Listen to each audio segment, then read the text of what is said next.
رہے ہیں کی نیوز ایچ ڈی، میں ہوں حارث علی شاہ گیلانی۔ چلتے ہیں آج کی اہم خبروں کی طرف۔ رخ کریں گے عرب امارات کا، جہاں سے رپورٹ کر رہے ہیں ہمارے نمائندے سید کاشف علی شاہ۔ کرونا کی وبا کے پھیلنے پر پاکستان سمیت مختلف ممالک نے سفری پابندی عائد کی تھی، جن کی وجہ سے بیرون ملک آنے اور جانے والوں کو خاصی مشکل کا سامنا کرنا پڑا۔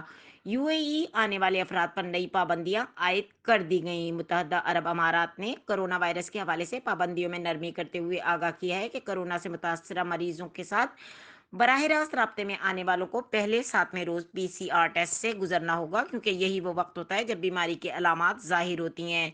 گزشتہ روز سے نافذ العمل ہونے والا یہ ضابطہ national emergency crisis and disaster management authority نے شعبہ صحت کے حکام کے تعاون سے جاری کیا۔ اسی طرح NCEMA اور ICP کی جانب سے بھی اعلان کیا گیا ہے کہ UAE میں زمینی راستے سے داخل ہونے والے تمام مسافر آمد سے قبل PCR ٹیسٹ کرانے کے پابند نہیں ہوں گے۔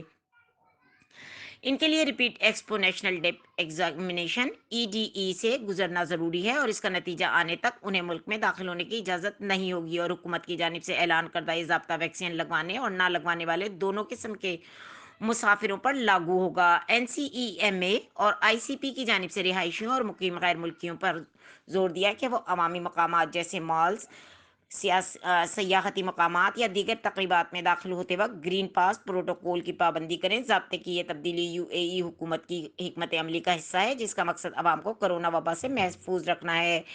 واضح رہے کہ سعودی عرب نے مسافروں کے لیے آن ارائیول ویزے کی سہولت بحال کر دی۔ سعودی حکومت نے امریکہ، برطانیہ اور واشنگٹن کا مؤثر ویزا رکھنے والوں کے لیے مملکت میں آن ارائیول ویزا بحال کر دیا، اور وہ افراد اور شہری جن کے پاس امریکہ، برطانیہ اور واشنگٹن کا کارآمد ویزا ہے، وہ سعودی ایئر لائن ناس اور ALD ایئر کے ذریعے سفر کرتے ہوئے آن ارائیول ویزا سہولت سے فائدہ اٹھا سکتے ہیں۔ مزید خبروں اور اپڈیٹس کے لیے ہمارے ساتھ رہیے گا، تب تک کے لیے اپنا خیال رکھیے گا۔ اللہ حافظ۔